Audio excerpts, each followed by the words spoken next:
Before we talk about the difficulties to memorize Quran, Ustaz Adi, we know that not all people memorize Quran and not all people read Quran every day. Jadi kita tanya kepada Ustaz Adi, sebelum kita bahas mengenai kesulitan-kesulitan dalam menghafalkan Quran, kenapa sih ada orang-orang yang dia adalah seorang muslim, seorang muslimah, mengakui dirinya adalah beragama Islam, namun tidak ada Quran di lisannya, tidak ada Quran di hatinya, tidak ada Quran di pikirannya, boro-boro menghafalkan, membaca Quran saja tidak. Apa penyebab orang-orang menjadi tidak konsisten atau malas atau lalai dalam membaca atau membersamai Al-Quran? Silakan Ustaz. Baik, sebetulnya fenomena ini bukan persoalan kekinian. Di era Nabi SAW pun sudah ada yang demikian.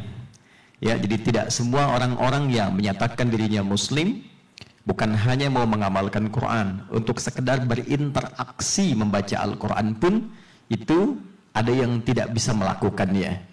Dan tentunya ini tidak menjadi golongan sahabat utama, tapi kebanyakan nanti golongan orang-orang munafik. Ada golongan orang-orang yang muslim standar yang sedikit interaksinya, ada golongan orang-orang yang cinta Quran dan mengamalkan isinya. Kita masuk kepada inti persoalannya. Pertama, semua orang ini fitrah dasarnya tergerak melakukan sesuatu dengan semangat, itu kalau ada motivasi. Anda kalau tak punya motivasi, nggak akan mungkin datang ke sini. Kalau tidak ada motivasi, nggak akan mungkin ikut muktamar. Orang punya motivasi kalau punya tujuan. Orang punya motivasi kalau punya harapan.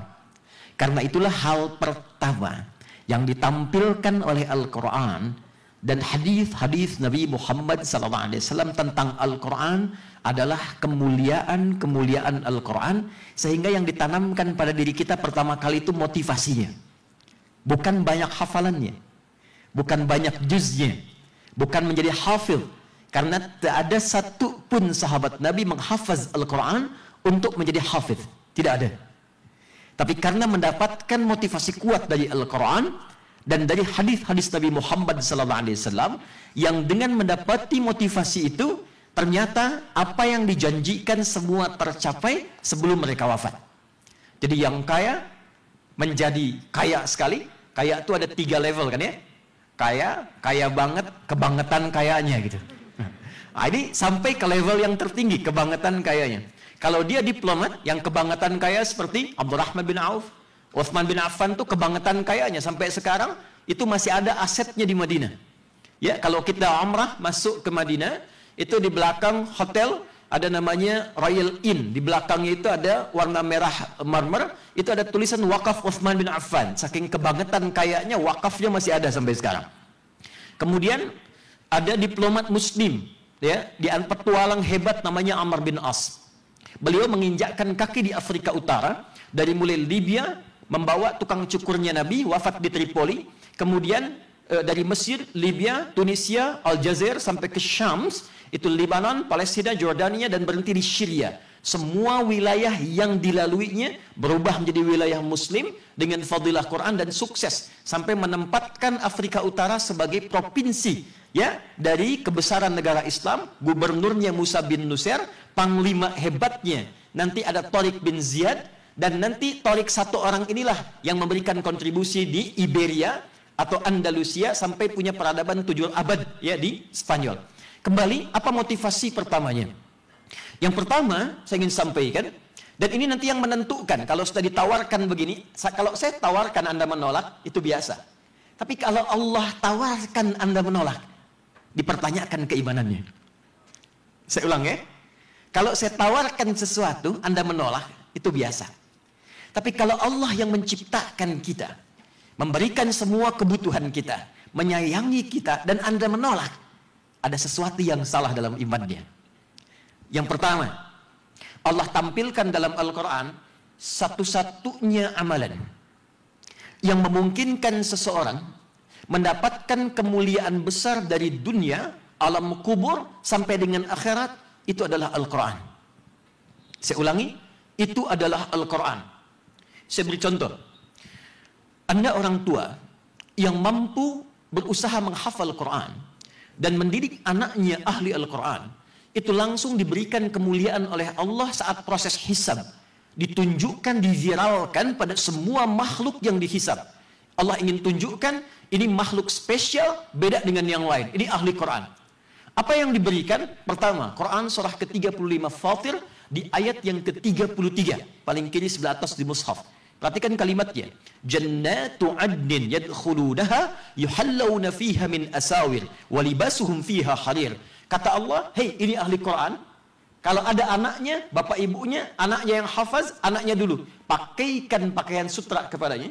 Berikan gelang-gelang emas. Berikan jubah terindah. Setelah itu, At-Tirmidzi, nomor hadis 2915. Kata Nabi berkata Qur'annya kepada Allah, Allahumma halli. Ya Allah, hiasi ahli Quran ini, bedakan dengan yang bukan ahli Al-Quran. Fayulbasu ilaihi tajul karamah. Maka dipakaikan mahkota di kepalanya.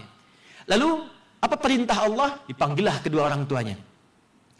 Pakaikan mahkota ini di atas kepala kedua orang tuamu yang telah menyalurkan doanya, peluh keringatnya untuk menjadikan engkau seorang penghafal Quran.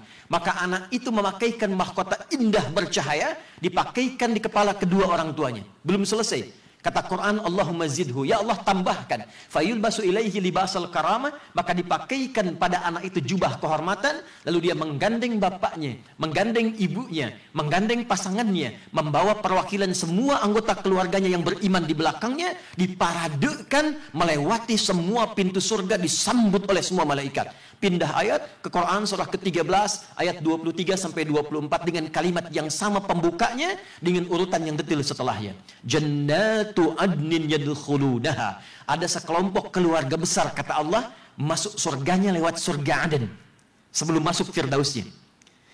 Dia masuk wa man salaha min abaihim, dia gandeng bapaknya yang soleh. Dia gandeng ibunya yang saleh. Wa azwajihim, pasangannya, wa dzurriyyatihim, dia menjadi perwakilan hebat dari keluarganya. Wal malaikatu yadkhuluna alaihim min kulli bab, malaikat diperintahkan untuk berbaris di setiap pintu surga. Salamun alaikum bima sabartum. Perhatikan kata kalimat malaikat, perhatikan di sini. Salamun alaikum, kata semua malaikat, selamat, selamat, selamat. Anda mendapat kebanggaan karena dimuliakan oleh Allah. Sabartum, karena Anda sabar menghafaz Quran saat di dunia itu. Karena sabar. Karena sabar. Fa ni'ma uqbad dar, sekarang silahkan nikmati keluarga besar masuk ke dalam surga. Jadi ketika akan masuk, diperintahkan membaca hafazan Quran yang biasa dihafazkan tiap waktu. Saat 30 juz, dia lihat kawannya budak tuh ada yang 15 juz, 20 juz, dia kata, apa dia cakap? Nanti kalau saya di atas, saya dadahi kamu di bawah ya. Pertanyaan kita ada di mana? Kita sering mengatakan kasihan orang di sana, kasihan orang tertindas, kasihan orang di ekspansi dan seterusnya. Boleh jadi Allah ingin menunjukkan di balik penderitaan yang mereka hadapi dan kita lihat saat ini, sebetulnya mereka orang-orang hebat yang menjadi contoh untuk kita. Pertanyaannya, kita ada di mana saat mereka dimuliakan oleh Allah Subhanahu wa taala? Sepatu ini saya tak beli. Ya. Jadi setiap ada sesuatu yang baru, yang susah, paling susah tuh kalau saya dapat baru, yang lama harus saya lepas. Jadi selalu seperti itu. Di alam kubur, yang kedua, mohon maaf, sebelum itu nanti akan memberikan keberkahan pada orang tua, pada keluarga, pada kawan, dan pada tempat dia tinggal, pada negara dia tinggal. Ahli Quran, kalau benar Qurannya, saya punya ada sedikit bocah-bocah, budak-budak kecil-kecil penghafaz Quran. Saya pimpin perwakilan dari kerajaan Saudi Arabia, dari kedutaan besar, diberikan kuota untuk Amirul Hajj, 500 orang berangkat haji 2018. 2/3-nya itu 70% itu mereka penghafaz Quran kecil-kecil, budak-budak. Tapi yang hafaz Quran anaknya, yang ikut haji bapaknya, ibunya, gurunya, temannya, yang tak mungkin tergambar antrian puluhan tahunnya kalau mereka menabung. Itulah Quran. Jadi jangan khawatir, menghafaz Quran berdasar riset meningkatkan kecerdasan 3 kali lipat dari orang biasa. Ingin belajar apapun akan dipermudahkan. Belajar apapun dipermudah. Ada riset seorang pakar dari Maroko tinggal di London, penghafaz Quran yang benar menghafalnya akan terdapat peningkatan 3 kali lipat hafazan Qurannya karena sudah ada 52.000 kosakata memori tertanam dalam dirinya. 3, yang terakhir, di alam kubur itu terjaga keadaan jasadnya. Tidak dimakan cacing tanah. Tidak habis, terjaga sampai dia kembali pada Allah Subhanahu wa taala. Karena beliau memang nabi rasul ditanamkan pada dirinya. Abu Bakar usia berapa? Umar usia berapa? Uthman usia berapa? Bukankah mereka juga usianya sudah lanjut ketika Quran sempurna diturunkan? Jadi, saya tutup. Jika ingin mendapatkan semangat untuk menghafaz Quran, mempraktikkan Quran dalam hidup kita, dan nanti akan ditemukan 3 golongan ahli Quran. Di manakah kita di antara 3 itu? Yang pasti tawaran sudah diberikan, motivasi sudah disampaikan, jalan akan diberikan. Kalau dengan semua ini belum mampu mendorong kita untuk menjadi ahli Quran, dengan cara apa lagi kita mesti diberikan motivasinya?